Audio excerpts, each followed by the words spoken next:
ಮಾವಿನಕಾಯಿ ಹುಳಿ ರಸವನ್ನು ಹೊಂದಿದೆ. ಇದರ ಒಂದು ಸೇವನೆ ಹೆಚ್ಚು ಮಾಡೋದ್ರಿಂದ ಸರಿಯಾದ ಕ್ರಮವನ್ನು ನಾವು ತೆಗೆದುಕೊಳ್ಳದೆ ಅದನ್ನು ಹಾಗೆ ತಿನ್ನೋದ್ರಿಂದ ಮಾವಿನಕಾಯಿಯನ್ನ ನಾವು ಹೇಗೆ ತಿನ್ನಬೇಕು, ಆಹಾರ ರುಚಿಸಿದ್ರೆ ರಸನೇಂದ್ರಿಯದ ಶಕ್ತಿ ಹೆಚ್ಚಾಗುತ್ತೆ, ನಮ್ಮ ಜೀರ್ಣ ಶಕ್ತಿನೂ ಕೂಡ ಚೆನ್ನಾಗಾಗುತ್ತೆ. ಪಾನಕವನ್ನು ಸಹ ನಾವು ಮಾಡಬಹುದು. ಹೇಗೆ?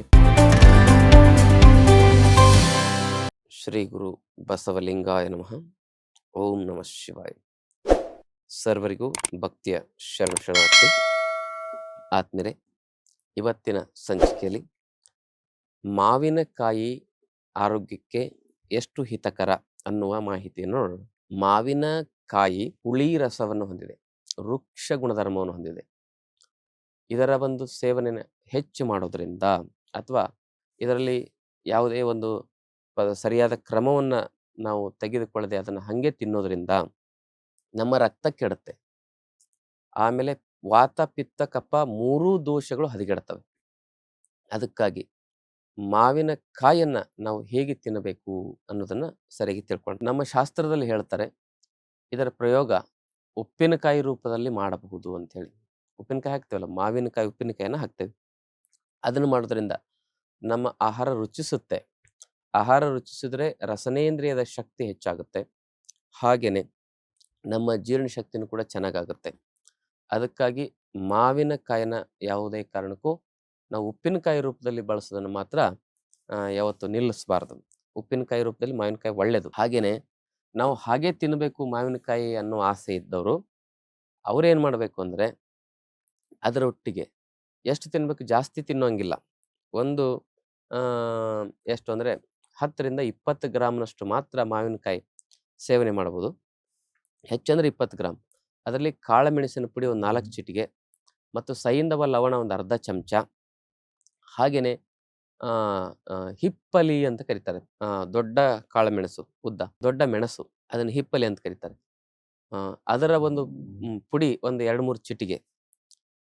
ಮತ್ತೆ ಸ್ವಲ್ಪ ಪ್ರಮಾಣದಲ್ಲಿ ಬೆಲ್ಲದ ಪುಡಿಯನ್ನು ಹಾಕಿ ಆ ಒಂದು ಮಾವಿನಕಾಯಿನ ನಾವು ಸೇವನೆ ಮಾಡ್ಬೋದು.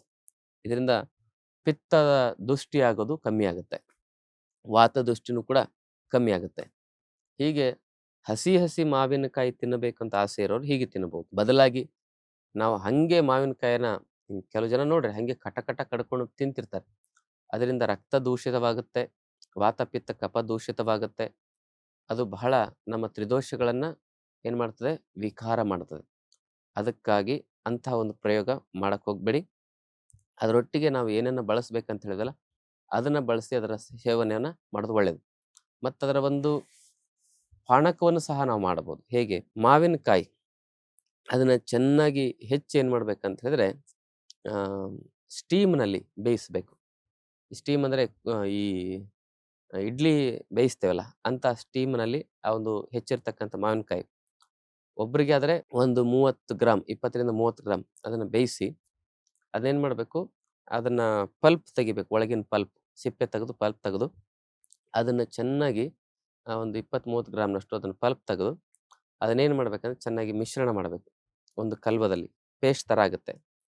ಅದರೊಟ್ಟಿಗೆ ಒಂದು ಅರ್ಧ ಚಮಚ ಸೈಂಧವ ಲವಣವನ್ನು ಹಾಕಿ, ಒಂದು 2-3 ಏಲಕ್ಕಿ ಪುಡಿಯನ್ನು ಮಾಡಿ ಹಾಕಿ, ಆಮೇಲೆ ಅದರಲ್ಲಿ ಒಂದು ಅರ್ಧ ಚಮಚ 1 ಚಮಚ ಬೆಲ್ಲವನ್ನು ಹಾಕಿ ಅದನ್ನು ಗಡಿಗೆ ಅಂತ ಹೇಳಿದ್ರೆ ಮಡಿಕೆ ಅಂತ ಹೇಳ್ತಾರಲ್ಲ, ಮಡಿಕೆಯಲ್ಲಿ ಇಟ್ಟಿರ್ತಕ್ಕಂಥ ತಣ್ಣೀರು, ಆ ತಣ್ಣೀರನ್ನು ಅದರಲ್ಲಿ ಹಾಕ್ಬೋದು. ಒಂದು ಅರ್ಧ ಗ್ಲಾಸು 1 ಗ್ಲಾಸ್ ಹಾಕಿ ಮತ್ತೆ ಅದನ್ನು ಚೆನ್ನಾಗಿ ಮಿಶ್ರಣ ಮಾಡಿ, ಈ ಕಡಗೋಲು ಅಂತ ಬರ್ತದೆ ನೋಡ್ರಿ, ಕಡಗೋಲು ಬೆಣ್ಣೆ ಕಡಿಯೋದು, ಆ ಕಡಗೋಲಿಂದನೂ ಸಹ ಹಿಂಗೆ ಮಿಶ್ರಣ ಮಾಡ್ಬೋದು.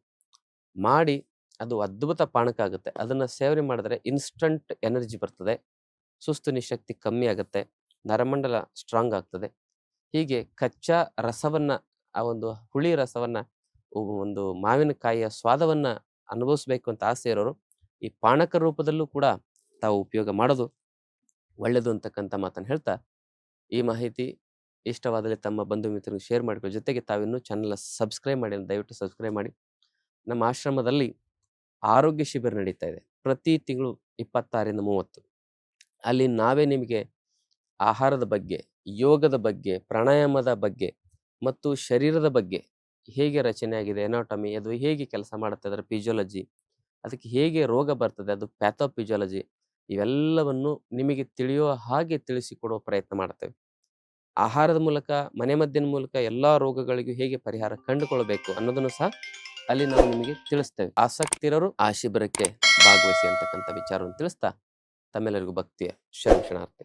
ಮತ್ತಷ್ಟು ಆಯುರ್ವೇದ ಹಾಗೂ ಯೋಗ ಹೆಲ್ತ್ ಟಿಪ್ಸ್ಗಾಗಿ ಶ್ರೀಗಂಗಾ ಯೋಗ ಚಾನೆಲ್ನ ಸಬ್ಸ್ಕ್ರೈಬ್ ಮಾಡಿ. ಹಾಗೆಯೇ ಫೇಸ್ಬುಕ್ ಮತ್ತು ಇನ್ಸ್ಟಾಗ್ರಾಂನಲ್ಲಿ ಮಿಸ್ ಮಾಡದೆ ಫಾಲೋ ಮಾಡಿ.